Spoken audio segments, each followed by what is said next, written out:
All right, so welcome back. That was a very good 3-minute of refreshing. Okay, so I know it's the end of the day, everybody's tired. It's only 2 more workshops to go. This one and the one related to nursing afterward. I'm delighted and excited and super happy to present Dr. Ali Lahedib.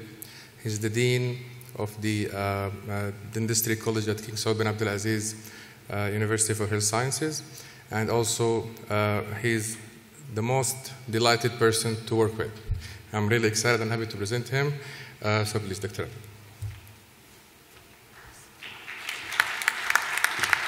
Thank you, Faris. Assalamu alaikum wa rahmatullahi wa barakatuh. Good evening, everyone. I'd like to welcome you to the 6th workshop of the International Exhibition and Conference of Ministry of Higher Education. And during this session, we'll try to cover certain objectives in relation to the dental licensure procedure and the pharmacy licensure procedure in U.S. So we have with us 6 delighted, valuable speakers today. We'll start with Professor Ken Hargraves. Professor Hargraves is a professor and chairman of the Department of Endodontics in Dental School, University of Texas Health Sciences Center, San Antonio. Please welcome Professor Ken.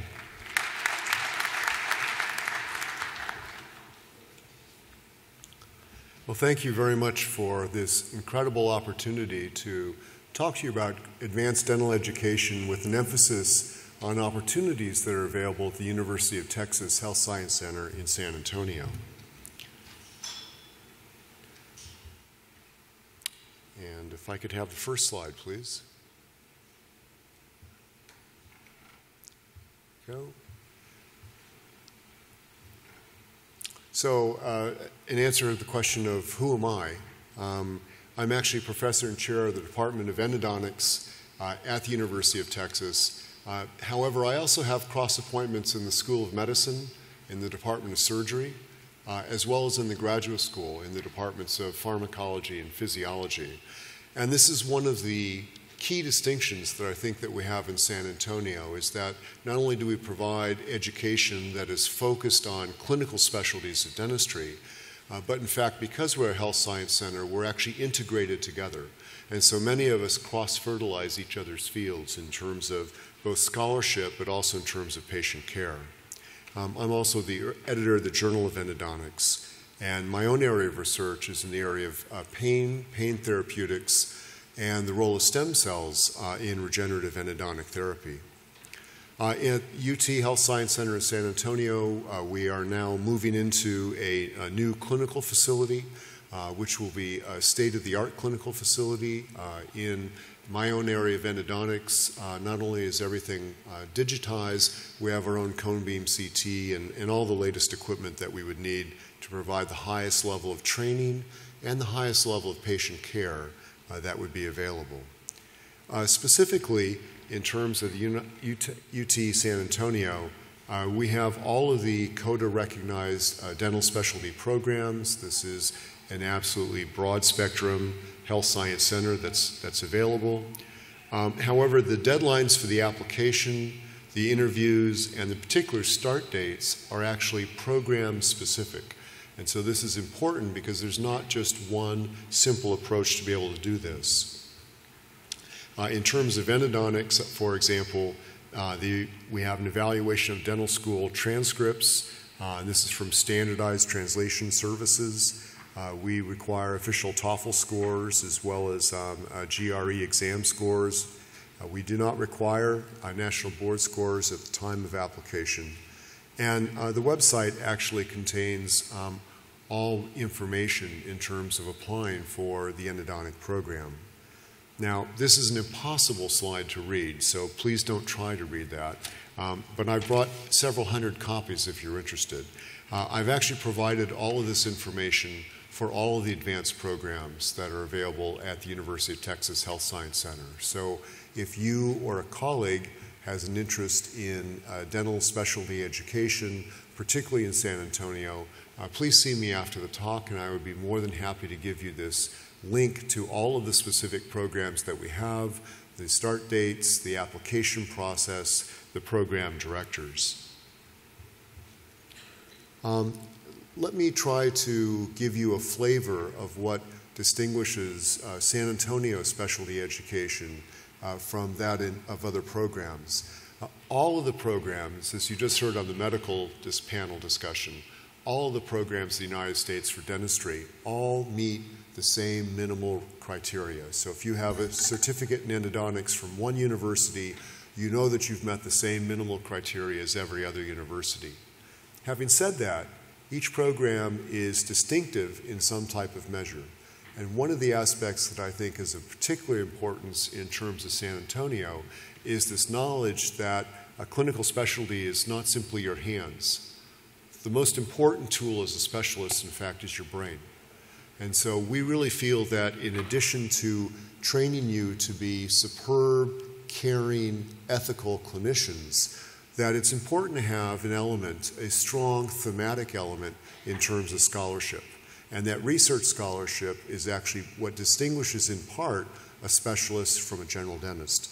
Now, this was taken just last year in 2013 at the American Association of Endodontists meetings, and shows you 4 of our residents who all won national research awards for their presentations. And you'll note that 2 of our residents are actually our Saudi Arabian residents that are SACM supported. On the far left is Dr. Riyad Al-Thamuri, who won first prize for his research among all residents in the United States that he did at the annual session. And in the third position is Dr. Obada Asta, who at the time won a research award for his table clinic presentation. And let me give you a flavor of the type of research that you might be able to enjoy as a resident in San Antonio. So it's been well known now for a number of years that the immature tooth that has early caries involvement or has a developmental defect such as a dens can often develop pulpal necrosis, and that this tooth is arrested in early root development and often has a very compromised long-term prognosis because of this blunderbuss open apex. Until recently, there's not been any satisfactory way to provide long-term care for this tooth. Apexification techniques have been attempted, but really the tooth never has any chance to continue to regenerate. What we now realize is that there's a completely new paradigm for being able to provide regenerative endodontics, and that at the end of this blunderbuss apex is a rich source of mesenchymal stem cells. And these stem cells are in that gray ball at the very end of the root, and that structure is called the apical papilla. We've developed clinical techniques that, following pulpal inflammation and eventually pulpal necrosis, these clinical techniques allow us to disinfect this root canal system, and then we can actually transfer mesenchymal stem cells from the root canal space into the tooth and allow the tooth to actually regenerate. Shown on the left is the very first study in humans to demonstrate that mesenchymal stem cells are delivered into the root canal space of immature teeth. And so this clinical study on the left is the very first that was ever done, and it was done in children. And this is a San Antonio study done by my resident Tyler Lovelace. Shown on the right is the very first clinical study in adults. This was a clinical trial in 21 participants, average age of 56 years, from 18 to 85 years of age, looking at the entry of stem cell markers into the root canal space. And you can see that both in children on the left and in adults on the right, that this regenerative procedure triggers the influx of a massive concentration of mesenchymal stem cells, several hundredfold greater than stem cells that are found in the patient's own natural vascular compartment. And we can take advantage of these stem cells to do regenerative therapies. This is something that is not done in theory. This is actually part of our education in San Antonio. So we've actually expanded the residency program from a 24-month program to a 26-month program to allow our residents to do more cases in regenerative endodontics. And courtesy of our current resident, Obada Asta, I'd like to share with you one of his cases on regenerative endodontics. This is a previously initiated tooth that would have been treated with calcium hydroxide therapy for 9 months with no effect at all. In fact, there was negative responsiveness to electrical pulp testing. You can see he determined the working length of the case. He then applied an antibiotic to disinfect the root canal system, healed the sinus tract, did his regenerative procedure with blood flowing into the root canal space, again, blood that is enriched with high levels of stem cells. And here's the case immediately post-operatively, 6 months later, and then 1 year later, the patient comes back. You can see that not only do we have healing of apical tissue, we actually have closure of that open apex. And at that 1 year recall, the tooth was now reinnervated. The patient was now responsive to electrical pulp testing. Moreover, we've done three-dimensional cone beam CT images, as you can see here, and once again with 3D cone beam images, we can actually demonstrate that this regenerative procedure allows us to completely heal the tooth. And I think this gives you a flavor of what we think distinguishes San Antonio from many other programs, that all programs meet CODA requirements. Your certificate in advanced training in all programs is going to be similar. What you should be searching for is an institution that matches your needs. In San Antonio, we believe that what distinguishes a specialist from a general dentist is not just your hands, it's your brains. And that by using your brains, you are able to do new types of therapy, in this case, stem cell-based therapy, to provide completely new ways of being able to treat patients in ways that we've not been able to have before. So once again, I wish to simply thank everyone here for this incredible opportunity to share with you advanced educational training that's available at the University of Texas Health Science Center in San Antonio. And if you're interested, please meet me afterwards, and I can give you a readable version of this table. Thank you all very much. Thank you, Prof. Ken. And our next speaker is Professor Christian Stoller. He's the Dean of the Columbia University College of Dental Medicine and the Senior Vice President of the Columbia University Medical Center in New York. Please welcome Professor Stoller.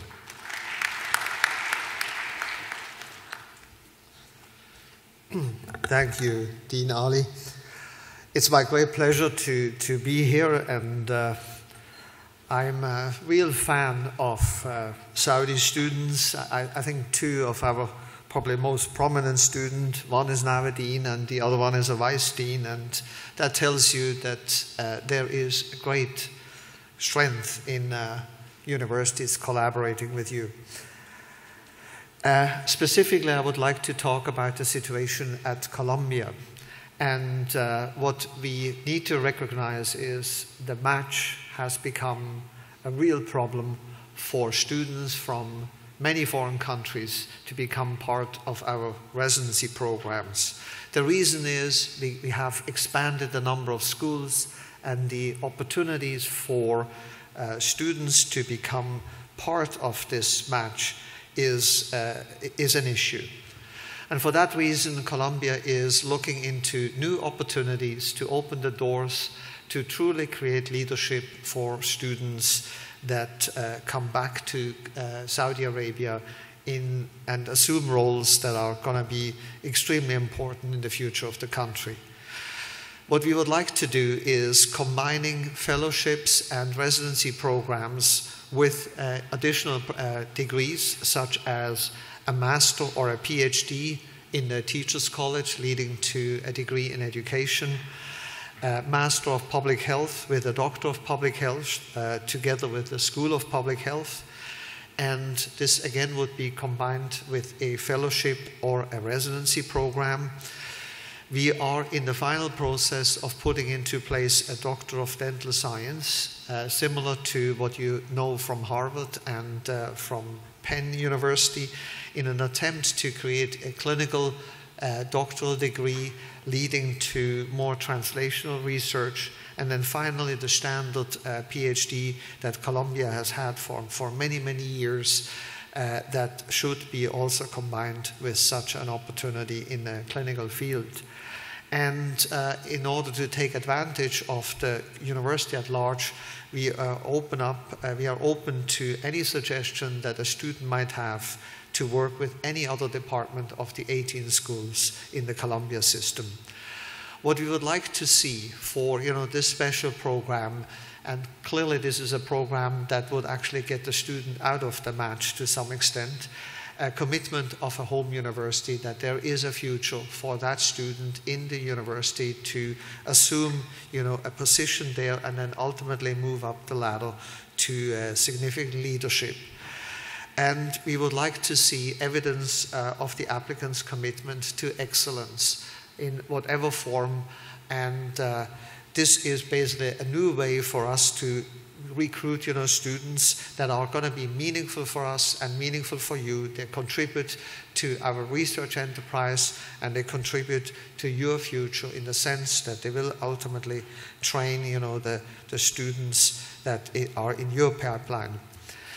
There are some restrictions that we see with the fellowship. The fellowship in the state of New York only allows you to see patients for 90 days. There is a greater program in Manhattan that has been seeing a lot of fellows in New York University, and their program is actually subject to the same rule, and they have to make the same adjustment that the clinical exposure, hands-on, is limited to 90 days.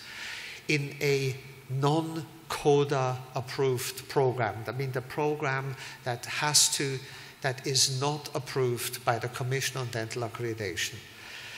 And if there is, an exposure in a program that is approved by the Commission on Dental Accreditation, the license is granted to see patients for the duration of the program, and we will have to comply with these rules, and we do not see a change in the immediate future, although, all the 5 deans in the state of New York are working aggressively on making that difference.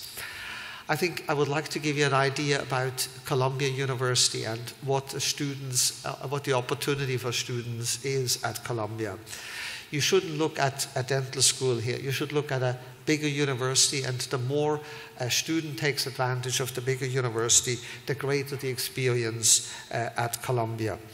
Should also get an idea about, the quality of the university. When you look at the U.S. News and World Report, Columbia ranks number 4th. When you look at the Center for Measuring University Performance administered by the Arizona State University, Columbia is ranked number 1, tied with MIT, Stanford, and Penn in the United States. And on the Shanghai 500, Columbia is ranked in number 12 position. Clearly, we are not here for just educating the average students. We are here to create, exceptional leadership if you are thinking of sending us a student. Give you an idea about the bigger university. There's no other university in the world that has created more Nobel Prize winners than Columbia. 98 people are affiliated with Columbia and have received Nobel Prizes. The University of Columbia is mostly located in the state of New York, mostly in the city of New York. It's actually on 116th, 125th, and on 168th Street. And then I'm going to talk a little bit about Columbia Global and what this means. This is how 116th Street looks like. That's the core of the university, where all the traditional, disciplines are. It's the flagship. You find here, mostly, the Columbia College. You find here the Teachers College. You have, engineering here. You have disciplines that are crucial for the future, such as arts and sciences, with the mathematics, with machine learning, all these disciplines that ultimately have an impact on support for clinical decision and, regenerative biology, informatics, and so on, that, the future of dentistry clearly needs to be part of. On 125th Street, is the newest project of the University of Columbia, a major rebuild of a new building of a campus, the development of a new campus of about 6.8 million square feet. And here you see what is going to happen here. A seawall is going to be built in order to create, a campus that will host, the major new specialties that are going to be future of what a university is all about, including, studies into the brain and the mind, studies into informatics, studies into the ideas of regenerating tissues and so on. Again, we would like to be part as a dental school, and we would like to see our students be heavily engaged in this new endeavor on 125th Street. When it comes to 168th, that's where all the medical sciences are. A major campus that hosts also the number 6 ranked hospital in the US, including the hospital where your king was operated. And it's a hospital where the dental school is fully interfaced into the tertiary care environment, and the boundaries are non-existent.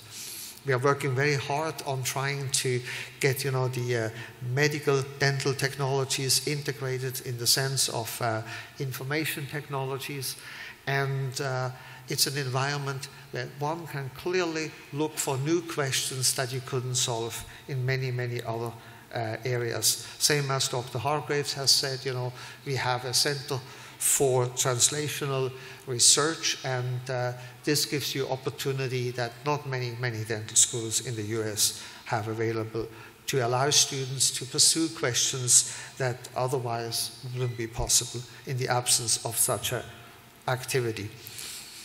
And then finally, I need to talk to you a little bit about Global. Global is our latest initiative, and it's linked to the idea of President Bollinger, who has the vision that, the future science, the future leadership is a global leadership, and that many of the questions that will impact on the future of mankind are actually questions that are true for each and every nation. This includes global warming, oil spills, and many of the health issues that we would like to be involved in. These are the 8 centers around the world, and they're used to work for, finding questions, relevant questions, study questions in different parts of the world, and trying to come up with unique answers that ultimately will serve the community, the global community as a whole. This is a transformation that many of the US universities are involved in, trying to become global university from, an original origin in the city of New York to something that will serve the world as a whole. Dentistry is very attractive, and therefore, we heard about the success of your match last year. I think we are going to see a significant pressure on the match because, when you look at US News and World Report about the most desirable profession, dentistry is now the leading health discipline on this list, being number 3. Number 1 being the software developer, and number 2, the computer system analyst. This is clearly a profession that people want to be in, and quite often we see a situation where a student matches in a medical school and in a dental school and chooses to end up in a dental school. The physician is now number 8 as a consequence of the healthcare reform and many of the uncertainty that are linked to it. We are at a moment of disruption, and the disruption is usually an opportunity for university to discover new fields, to discover, new ways for us to do business. And the reason for that disruption is that for the first time in the history of mankind, we have the congruence of 2 fields coming together in ways that they are creating a transformative future. It's, with the Genome Project came information, and biology and information becomes one, leading to a new way, a new opportunity for us to deal with, health, well-being, as well as disease. And that kind of background is something that forces, each and every school to think beyond the boundaries of its discipline, to look for science that is coming in from other areas in an attempt to find new answers for the future. A really exciting time in the history of dentistry. Probably in my lifetime is probably the most exciting time, and for students to be embedded in a large university where the opportunities are available at the fingertip is something that you will need to consider. And clearly the willingness of the faculty to open the opportunities, looking at dual degree as a way to blend the decision and take the pressure off the match is something that is going to be important for all of us. Giving an idea about how learning happens in a new modern university. It is collaborative, it is integrated, it is active, people talk to each other. It's a new way of thinking about how an environment can be transformed in order to make great things happen. Also, the architecture is transformative. Open spaces, highly interactive, to allow the random encounters to lead to the discovery and the cross-fertilization among disciplines. In sum, we are very excited. I think our track record with Saudi students has been extremely good, and the uniqueness, similar to what Dr. Hargreaves was saying, is that we are not necessarily looking for the average resident, the average fellowship. We are looking for those students that want to go the extra way to discover new ways of making a better world for all of us. Thank you for your attention.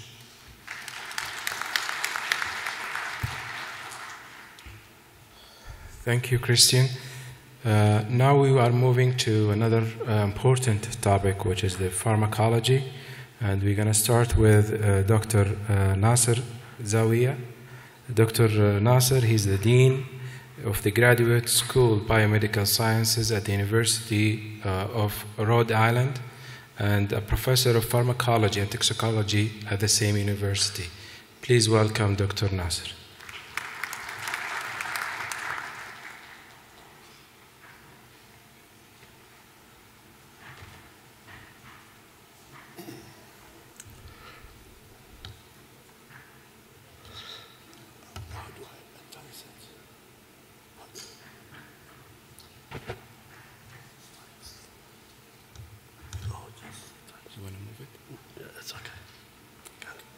السلام عليكم. السلام عليكم. أو نايمين. Thank you so very much, to Dr. Samar and Dr. Abdulaziz Al-Isa for the invitation. I'm really very honored to be amongst you, and I'm very impressed to see the amount of investment in higher education that's going on in the kingdom, and the amount of effort that your government is going to provide you the best in the world and to bring the best in the world to you.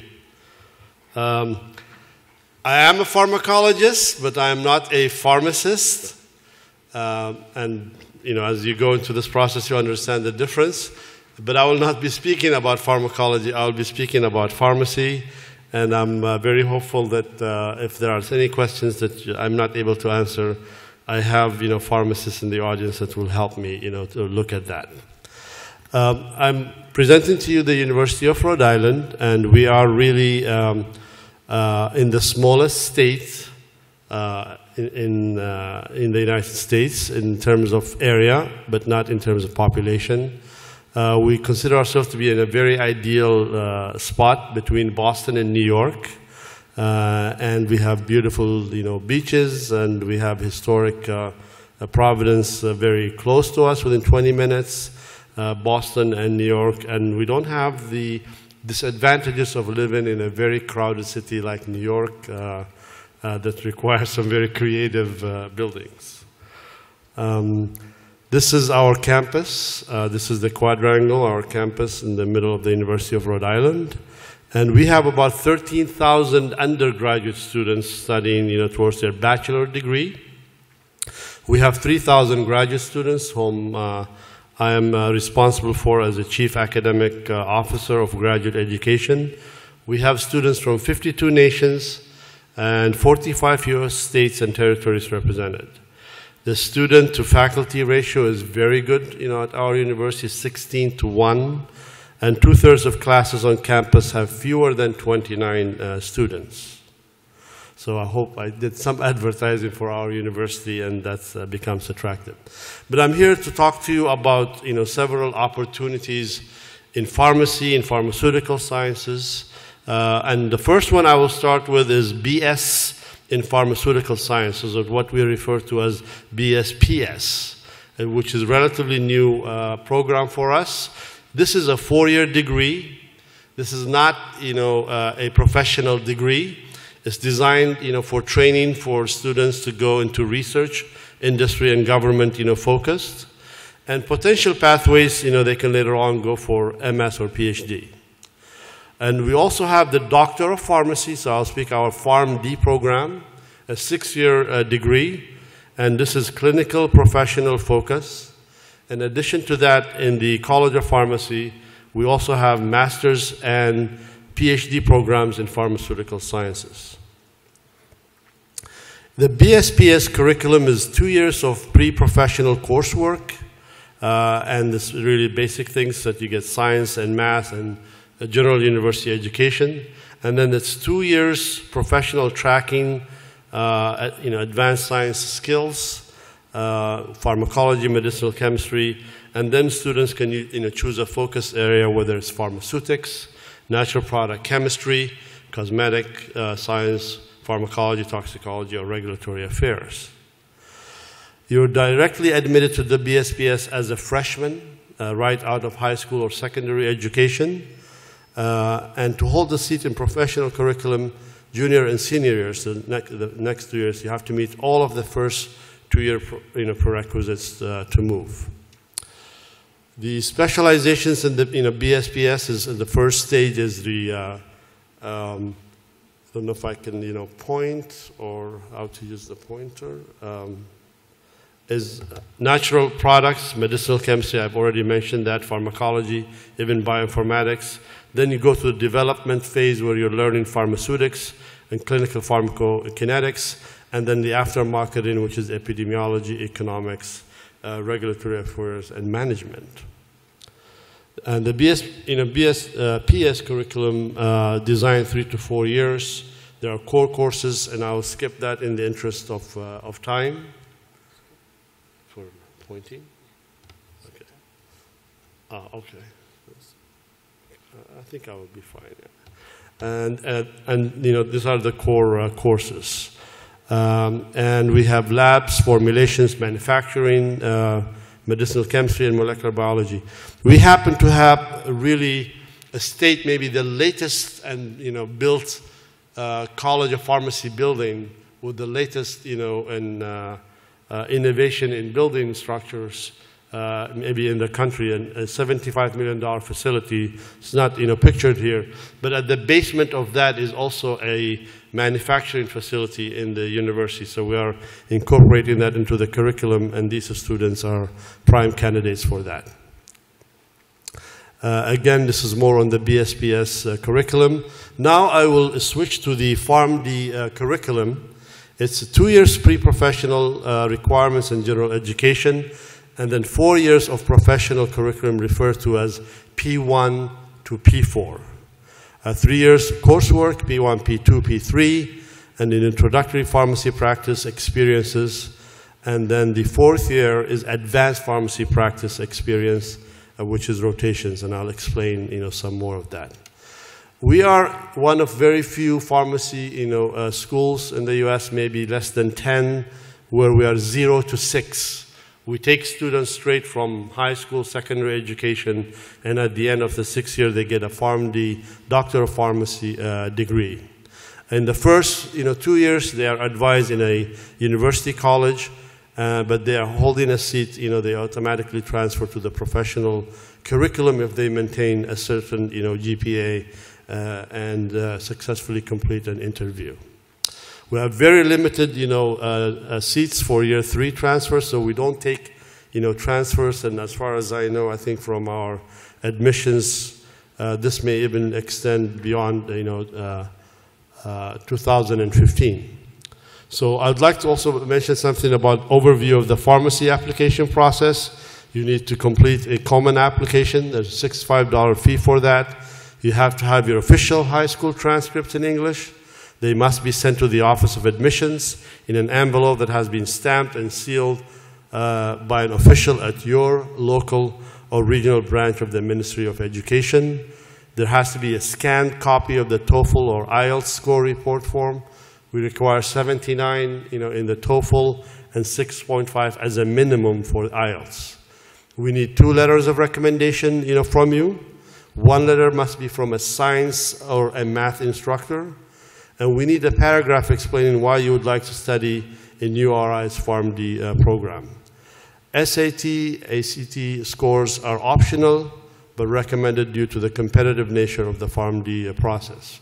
I think we have over 1,000 applicants for maybe 100, 130 slots. Your offer of admission is contingent upon successful completion of all the current coursework that you're in, and the submission deadline is December 1st. As our colleagues, in medical residency were saying, please pay attention to information on deadlines. And this is information for you how to create a profile, some more information about how you scan, your passport. We'll be happy. We have a booth. It's 615 is the number for the University of Rhode Island, and we will be more than happy to come and talk to you about some of these. High school record is important. High scores in high school coursework is important. Advanced placing honors courses are very important, and high scores on standard tests are very important. We have with us,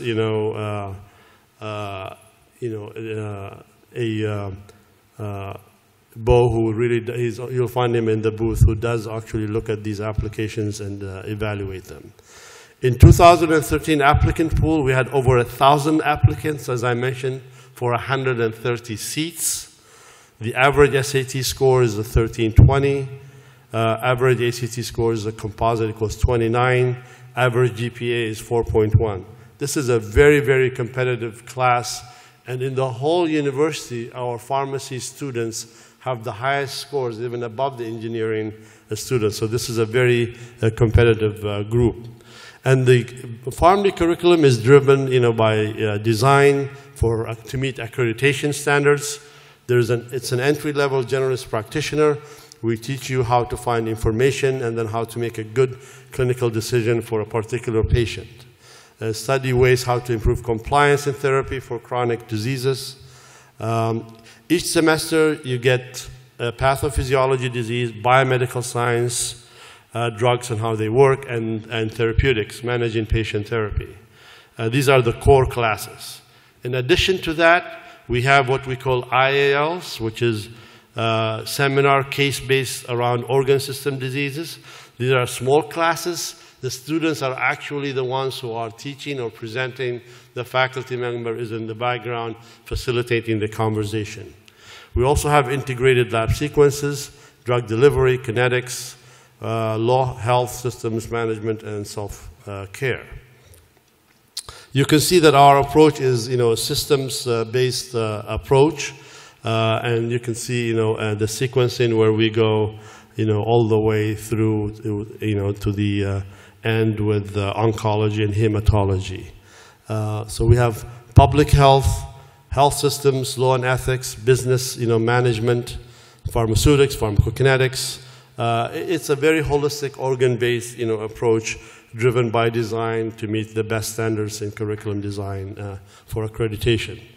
We have pharmacy practice, electives, community practice, pharmacotherapy, drug information and technology, pharmacoepidemiology, managed care, and pharmacoeconomics.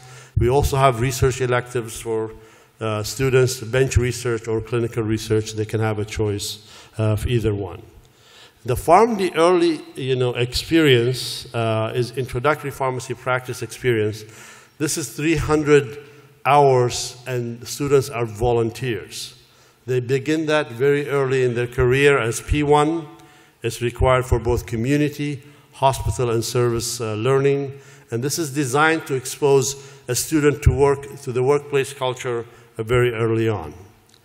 Then they have 6 advanced pharmacy practice experiences, at least 1 inpatient, 1 ambulatory care, 1 community, and 1 institutional administration, and then 2 elective rotations. And we have sites all over New England area in hospitals, pharmacies, HMOs, non-traditional practice environments where our students go. You can even go to Alaska. We have also sites in France. We have sites in Hawaii. And maybe with future agreements, we can have sites for our students to come here to Saudi Arabia to do these.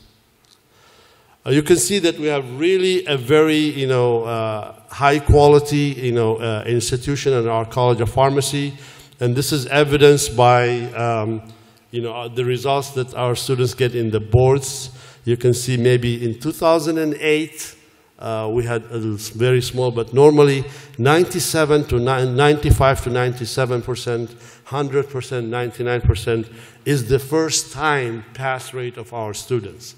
So we prepare our students rigorously, and 100% of them make it on the first trial. And then in terms of employment, they are all employed, and this shows you the distribution where most of them end up, how many are in community, how many are in hospital, and as well as others. And there are a number of things that we provide our students. We do have the state-of-the-art facility right now, 3D visualization. We have patient simulation. We have medical lectures on iPad, electronic medical lectures, teleconferencing, electronic textbooks, and everything else. After they graduate, if they are BSPS students, they can go to graduate programs, pharmaceutical industry, they can go to the federal government. If they are PharmD students, then they go to the residency programs, PGY 1, 2, and so on, or fellowship programs, or some of them may decide to do a PharmD and an MBA program. And they could also go to graduate programs and do a master's or PhD in at least 4 areas. We have very beautiful learning support. We put our students all in a living community, so they're identifying with each other and they're building bonds and enjoying life on campus and supporting each other. And I believe with that I will stop, and I hope that I've given you an idea about pharmacy education in the US using our College of Pharmacy as a model and the different options that are there, and I'll be happy to take questions from you later. Thank you very much. Thank you, Professor Nasser. Now we are flying back to Saudi Arabia to welcome and listen to Dr. Yusuf Asiri. Dr. Yusuf is the Dean of the College of Pharmacy and Professor of the Clinical Pharmacy at the King Saud University. Welcome, Dr. Asiri. السلام عليكم ورحمة الله وبركاته. بسم الله الرحمن الرحيم والحمد لله والصلاة والسلام على نبينا محمد وعلى آله وصحبه وسلم. They told me that I have 5 minutes to talk, and I will do that in rough. But thank you for Dr. Nasser Zawiya. He paved the way for me, and I'll be next slide, please. Just which one? The green. Okay. I cannot see from here. I think the light. It's hard to see. It's hard to see. And I did an operation 3 weeks ago. That's why. No, okay. It's difficult. I'll be talking about the 3 models, the 3 models of pharmacy education that we have in the world, to set the audience about what is pharmacy education. So we have the Bachelor of Pharmacy, and this is what we have it in the Middle East, in China, in Africa, and this is different than the Bachelor of Pharmacy that Dr. Nasser Zawiya talked about it. This is, if you go and study that, which is 4 years, you will not be allowed to practice in Saudi Arabia. Be aware of that, and Dr. Yasser Tashkandi will be talking more about it. And this is and we have some student who already, we have that in Saudi Arabia. And we have Doctor of Pharmacy, and this is a US model, and it's brand name American degree, but we have it here in Saudi Arabia. And we have in UK, they have the 6 years, they call it Master of Pharmacy. Anyhow, a student who is involved here after high school diploma, they will get 5 years of bachelor or 6 years if it is a PharmD. The training could be in hospital as well as in community pharmacies, and it's always well structured and short. Working, and this is part of the problem that we have with the BS, working or works in the following field. This is where we are going to talk about more in the last slide. Our pharmacists are working mainly in hospitals, in drug companies, Saudi FDA, labs in different areas, and administration. But if we go to the second model, which is Doctor of Pharmacy, where a lot of School of Pharmacies in Saudi Arabia are taking that direction. They're establishing, we have several programs of 0 to 6, or it's a 6 years PharmD programs. Student here can start 4 years of pharmacy and then continue on, and they do the training that they mentioned. Dr. Nasir Zawiya, training or clinical rotations, we call it 7 to 10 rotations, each rotation 4 to 6 weeks. And after graduation, student either join PGY1 and PGY2 or a fellowship, or they can go to a master and a PhD program. Here you have to decide as a student.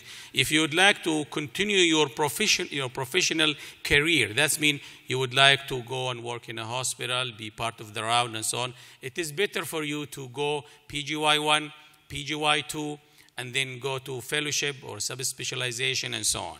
But if you would like to go and join academia, most of the time you have to go for a master and PhD. You have to decide. You have to go and look to these booths, speak to a pharmacist, speak to the panel if you have any confusion. In Saudi Arabia, there is a high demand for clinical or clinicians who have a PharmD program. Pharmacists with, if you notice, 90% of the Saudi pharmacists working in hospitals, only 19%, and the rest are expatriates. They are not Saudi. This reflects the demand of clinical pharmacists working in hospitals. In community, we have 0. We don't have any Saudi pharmacists practicing in community pharmacy, and this is a fact. And even United States, they have shortage too in Canada. So everybody having shortage in pharmacy. In drug companies, nowadays we have less than, or private sectors, we have less than 1% of Saudi pharmacists working in drug companies, either as a medical representative or the director of the scientific office of the company. And this is the third model, and I don't think so our Saudi fellows are interested in it, going to study 6 years and so on. That's why I concentrated more in the American models, because our own university in Saudi Arabia, they are going and follow the American models. And this is the last slide, which is very interesting. But what I like about pharmacy, which is my profession, first of all, the demand is strong. And they pay very high, they pay very well. And we have job security and sustainability and availability, and any location in the whole world. Even if you would like to go in a small village, go back to your home country, you can go and work in your village as a pharmacist. And a variety of options and work sitting are available for pharmacists as well. Thank you very much, Mr. Chairman.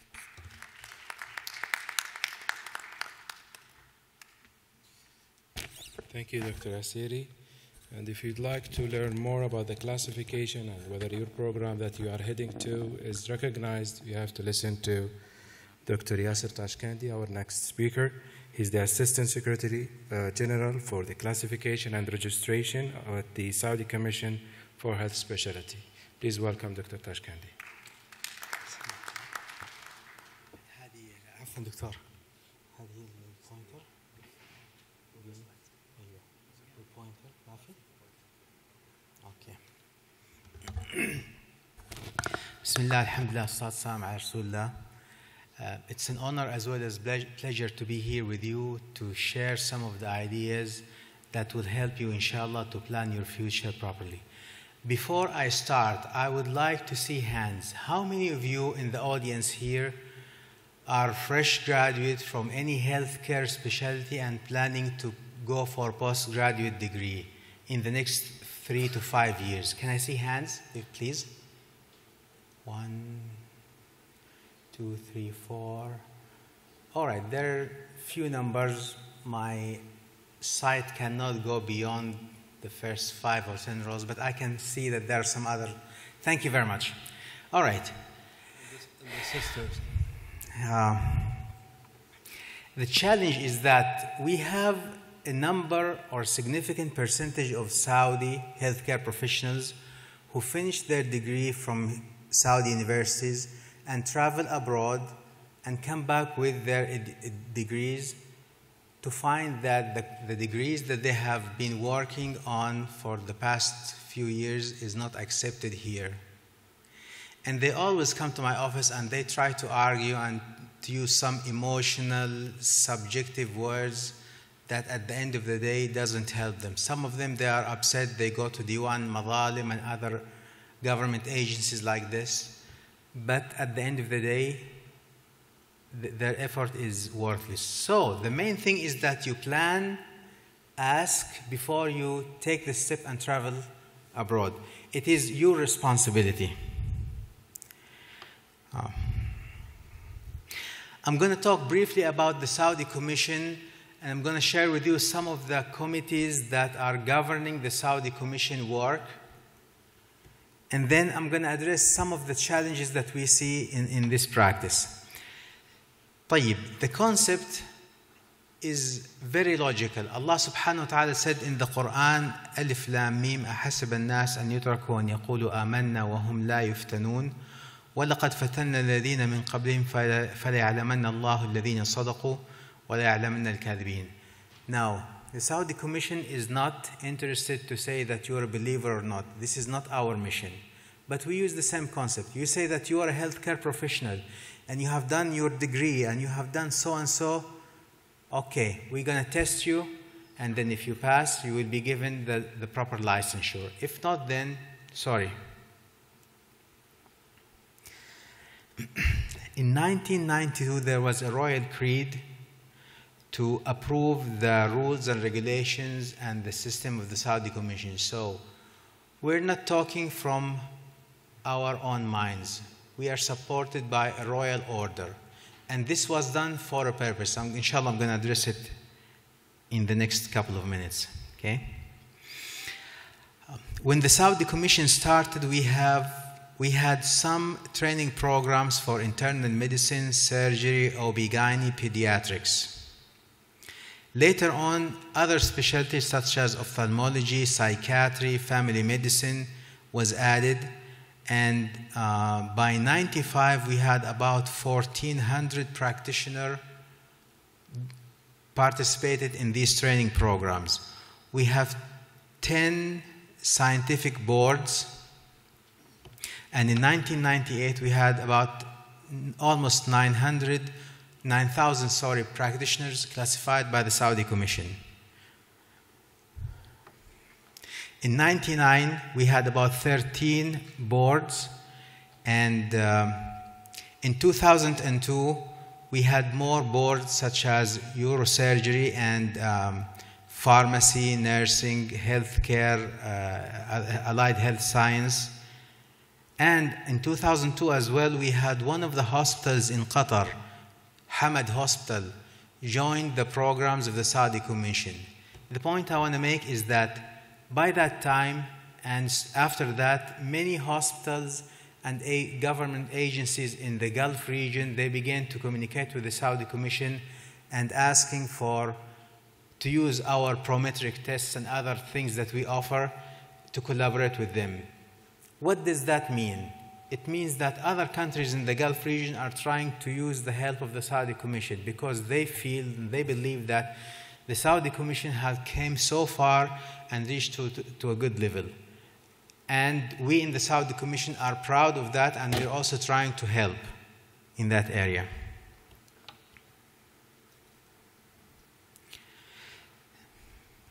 In 2006, there was an agreement between the Saudi Commission and Bahrain, Dubai, Oman, Sultanate Oman. We did some agreement to help in terms of training as well as classification and exams.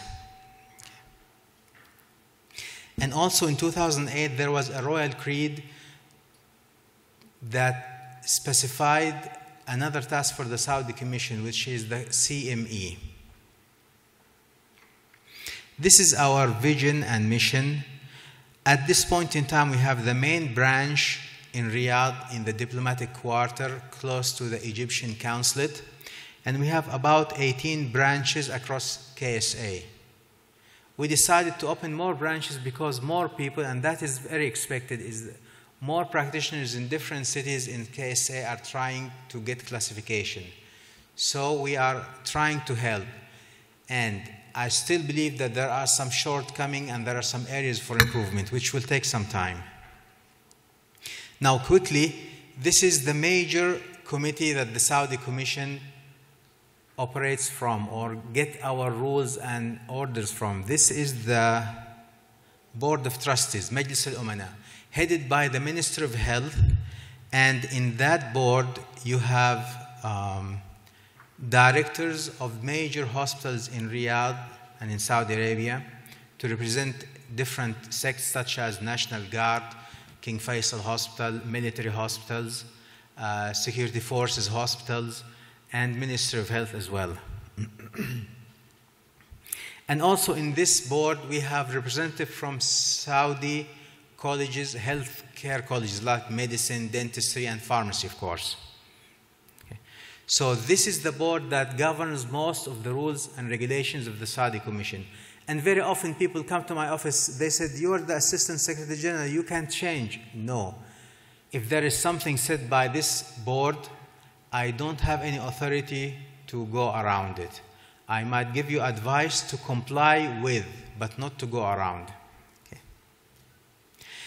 The Executive Admin Board is another committee within the Saudi Commission, and they are also engaged in some of the classification and registration rules. We have 3, 4, 5 different committees. So the point is that it's not up to me. I can direct the case to the proper board and committee to give an answer. And I can advise you, if you have any challenge, I can advise you with regard to this, but I cannot change the rules. The main function of the Saudi Commission is the classification and registration, although we are engaged in the training and examination, the health societies. Some of the health societies are falling under the Saudi Commission as well. We are engaged with CME hours. And recently we are beginning to introduce some e-service. And with the introduction of the e-service, many of our processes will be changed from hard copy applications into E. So, in that period, it's normal to expect challenges. So we have to be aware of that. One of the main challenges is that toward the end of 2013, we had about 500,000 healthcare practitioners registered in the Saudi Commission. About 17,000 of them had failed some exams of the Saudi Commission. About 2,000 plus had fraud certificates and diplomas. And recently, a friend of mine shared with me a very scary news. He said that there is a website in which you go into that website and you request a diploma, a degree from any university in the world. You can request something from Harvard. You can request something from Johns Hopkins, GW, Maryland, whatever. You pay by the plastic money, Visa, MasterCard, and within a couple of days you're going to see UPS or FedEx come knocking at your door and give you the degree. They don't offer graduation ceremony. And unfortunately, we have many cases of such practitioners who came and they worked in some hospitals for a good number of years and then they were discovered that their degrees are fraud. Okay. I'm sure neither you nor I would like to be patients for those people. Okay. Yeah.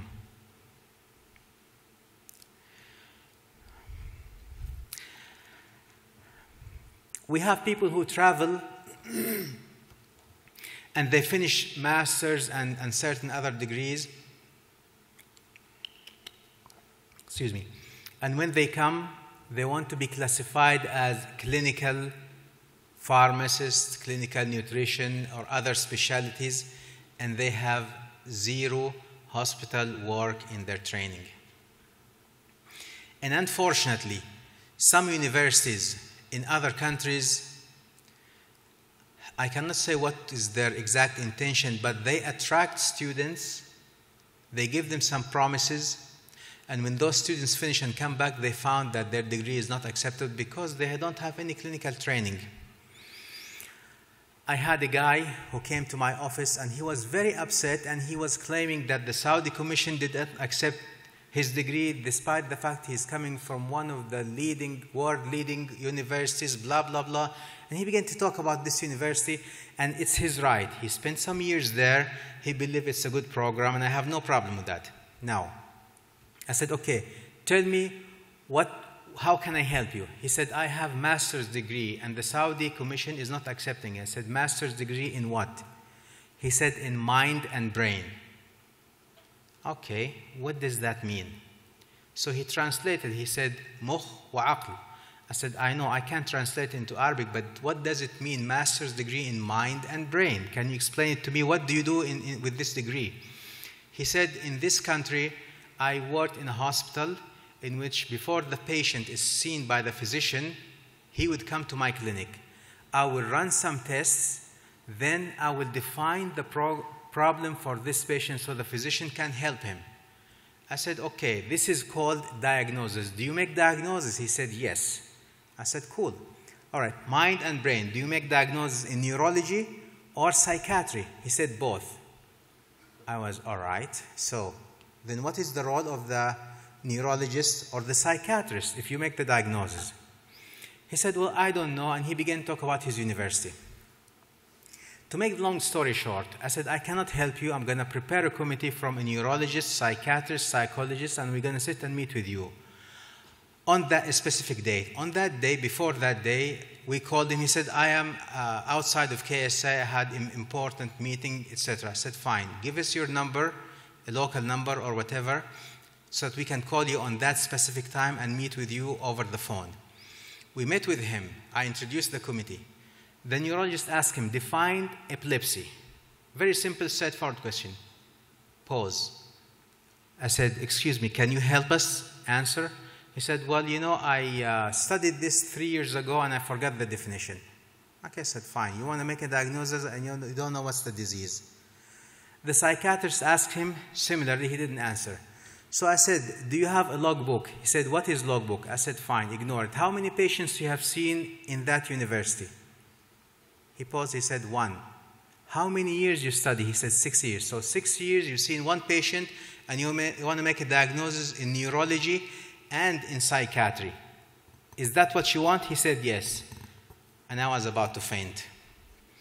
So we end up the meeting, and I asked everybody, would you think, of course, nobody would accept him. Now, my point I want to make is that some people, they go to universities with big promises. Now, I cannot put a blame on the university, on the Ministry of Higher Education.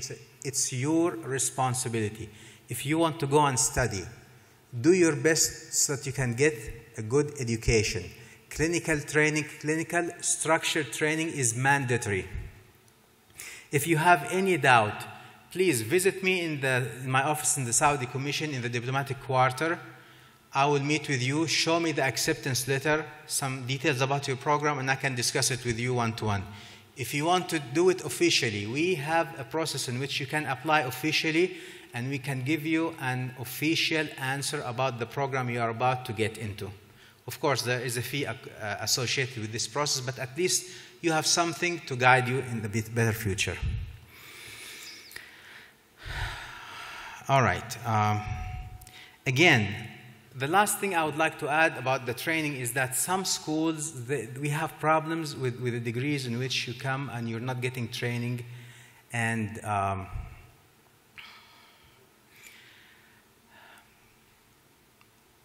number of pharmacy technicians specifically has been attracted to some schools with the promise that they're going to get a bachelor degree in pharmacy. And when the persons come back, we find that the Ministry of Higher Education is not accepting that degree. And therefore, the Saudi Commission cannot give you a classification for that. So please make sure, even if you apply officially through بعثة خادم الحرمين الشريفين or other type of scholarships, it won't hurt to visit the Saudi Commission and check about your program. Bring me some documents and I'll be happy to sit and discuss it with you. Now, there are so many things, but unfortunately, we don't have much time. So I'd like to stop here. And if you have any question, I'll be more than happy to help. But the final message, it is your responsibility. And since the chairman is here, I would like to leave. Thank you very much. It's an interesting topic. Thank you, Dr. Tashkandi. The last and not least is your gate, advisory gate in the SACAM, Saudi Arabian Cultural Mission, is Dr. Abdulaziz Al-Isa. He's a professor of pharmacology and toxicology and pharmacy program advisory at SACAM. Please welcome Dr. Abdulaziz.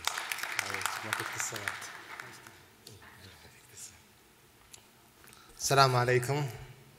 مساكم الله بالخير جميعا. I know I don't have only just 5 minutes to talk about the pharmacy education in the United States, but alhamdulillah, Dr. Asiri and Dr. Zawiya and Dr. Tashkandi, they almost covered everything about pharmacy. Today I will talk briefly about the pharmacy education in the United States, and I will focus mainly on the most common questions that we receive almost every day from the Saudi students in the United States, and starting with the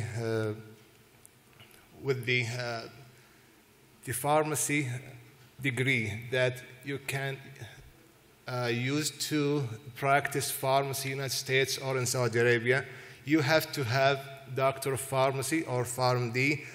This degree must be accredited by the ACBE, the Accreditation Council of Pharmacy Education.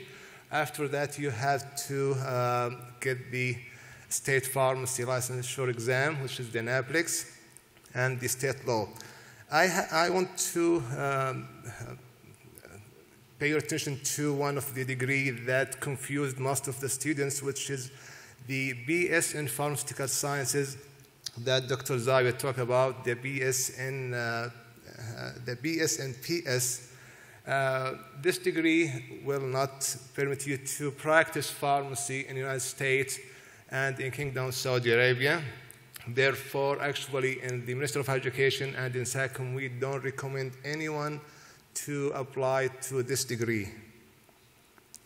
There are three options or three ways to study or to earn the PharmD program.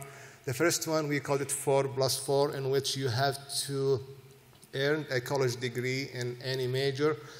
During this college degree, you have to take the pre-pharmacy requirement, and the GPA should be up 3.0 and above. Then get the PCAT. After that, apply to the PharmD program. So the total will be 8 years to get the PharmD program in this pathway. The second option is the 2+4, in which you have to complete the pre-pharmacy requirement, which might take from 2 to 3 years, and you have to maintain your GPA at 3.0 or above, then get the PCAT, then apply to the PharmD program, which will be from 3 to 4 years. So the total will be 6 years. The third option is what we call the 0 to 6 PharmD program, in which you will get a direct entry to the PharmD program from the first year, but you have to maintain your GPA above 3 in the first 2 years. There is no need to get the PCAT, which is the Pharmacy College Admission Test. So the total of the third option will be 6 years. In the Cultural Mission, actually, we prefer the third option, which is the 0 to 6 years to complete the PharmD within 6 years. If you get a scholarship from the King Abdullah Scholarship Program, you will have 1 year for the to study English and 4 years to study Bachelor of Pharmacy. But as soon as you get accepted in the PharmD program, there will be a modification in your scholarship, and it will be 6 years instead of 4 years.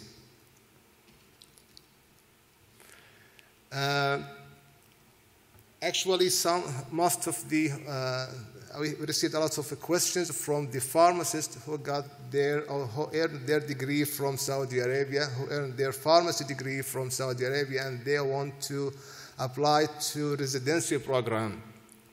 In this case, they have several options. The first option, they can apply to the PharmD program, and some of the program called Accelerated PharmD program, and the duration of those programs from 2 to 4 years.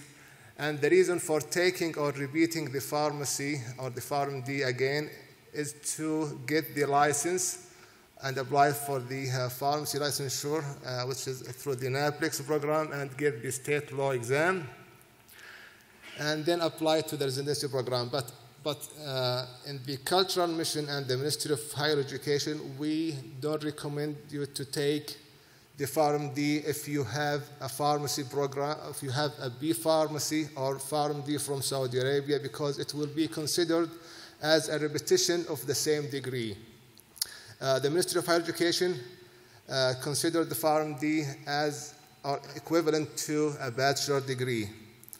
There is another option, which is the non-traditional PharmD program, but again, the Cultural Mission and the Ministry of Higher Education do not recommend the non-traditional PharmD program because it's considered as online program. There is another alternative way to get the pharmacy license, and then you can apply to the residency program. The other alternative way is by taking some of the equivalency exam called the FPGEE, the Foreign Pharmacy Graduate Equivalency Exam, and take the TOEFL. When you get both exams, the TOEFL and the FPG, you can get the certificate. After that, you have to complete the internship, which is from 1,500 to 2,000 training hours. After that, with the FPG, the certificate, you can apply or you can get the NAPLEX exam and the state law. This duration will be from 1 to 2 years. And there are like 2 universities in the United States. We have like agreement with them to accept the pharmacists from Saudi Arabia to prepare for the FPG and to get the internship in the United States.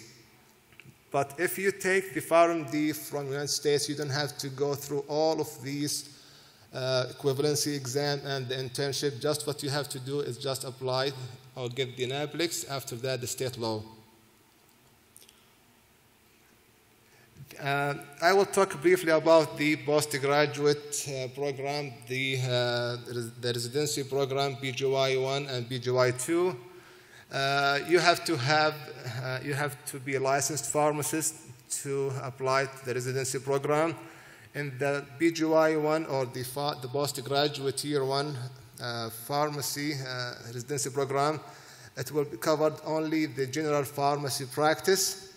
In the second postgraduate program, residency program, it will be specialized residency program. It will be concentrated in one of the pharmacy specialty like the critical care, pharmacotherapy, or the ambulatory care. Some of the students, they complete their education after the residency and they apply to the fellowship program, which will be from 2 to 3 years after that. The fellowship program will be mainly a research, and it has some clinical experience and some teaching responsibility. But actually, we prefer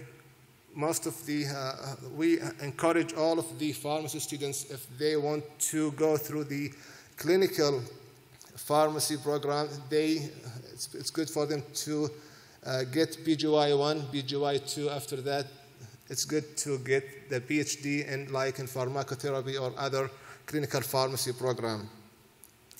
And actually, this table shows just a summary of what we talk about and the duration of the that you have to. As you see in the first one, it will be 9 to 10 years from the high school till you complete the second PGY2. And as we said, the third one, which will be from 0 to 6, is the shortest and the best way to get the PharmD and the residency program will be 8 years.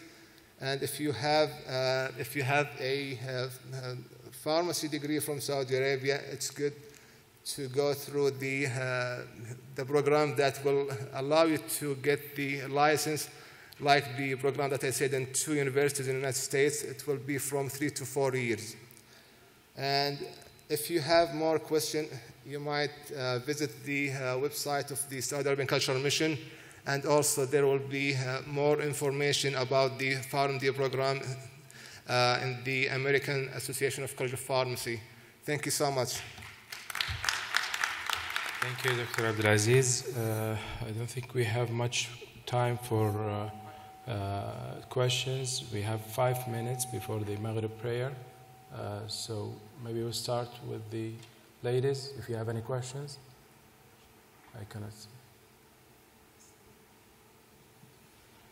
Any questions? Okay, it seems to me everything is clear. Oh, do you have a question there?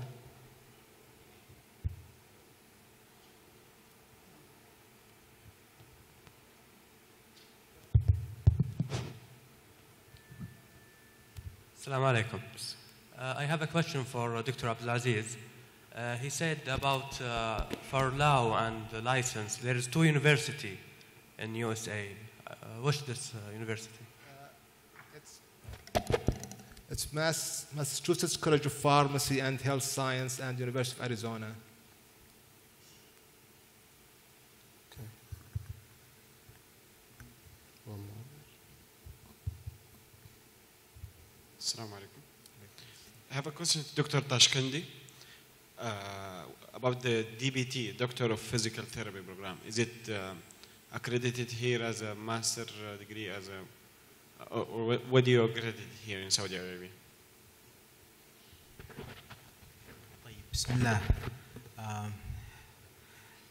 In general, if you have a bachelor degree in a healthcare profession and then you have a master's degree after that, it is acceptable as long as the master's degree is acceptable at the Ministry of Higher Education. This is the first condition. The second thing is that there is a clinical component. In this program, you have done structured training or not? This is the main question that we're going to ask. You will show us a proof that you have done structured training within this program supervised by qualified people, then it will be accepted. The specific degree that you have mentioned, if the Ministry of Higher Education accepting it and it fulfills this, you have structured training, then we should accept it. Does that answer your question? If there are no other questions, I'd like to just elaborate on one point, if you don't mind. Yeah, I'd like you to really heed the advice of Dr. Yusuf and Dr. Abdulaziz about the BSPS program, because I can see that you can easily be confused. I mean, this is designed for American students, and they know the difference in the definition, that this is not a pharmacy degree, it's pharmaceutical sciences. It's designed for those who want to work in a pharmaceutical industry and not someone who's going to work in a pharmacy. So American students understand the difference, and it's popular, it's growing in popularity, but yeah, I can see that others can confuse that and come back to the kingdom and try to misuse the degree that they don't have. So I just want to reiterate that and clarify it. Thanks to both of you. That's why now in Saudi Arabia, we used to call it BS in Pharmaceutical Sciences, and which is 5 years. And now we call it BS in Pharmacy. We changed the name to get rid of that confusion. There's no confusion in the US, but I can see how it can be here. Actually, because the BS in Pharmaceutical Science is 4 years and there is no clinical training at all. But the PharmD, it will be 6 years, and the last year will be clinical training year. So we have like 5 or 10 students. They got the BS in pharmaceutical science, and they came to the United States. They came to Saudi Arabia, and they went to the health committee, the committee of health specialists, and they want the committee to register them as a pharmacist. But actually, they cannot be a pharmacist, actually. From the prospect of the Saudi Also Commission... from Australia, I guess. From Australia, we have some cases, not only in the United States. From the Saudi Commission viewpoint, if you have a degree in pharmaceutical science, you are qualified, as Dr. Zawi said a while ago, you are qualified to work in research and academia. You can be engaged in teaching, in research, in government affairs, but to work in a hospital, it will not be accepted at the Saudi Commission. So you cannot, if this is your goal, please go for a PharmD program. That would be much better. Okay, with this we conclude this session, and would like to thank our distinguished guests for sharing their knowledge and experience. Hopefully it will be enlightening the road for our future health workers. So thank you very much.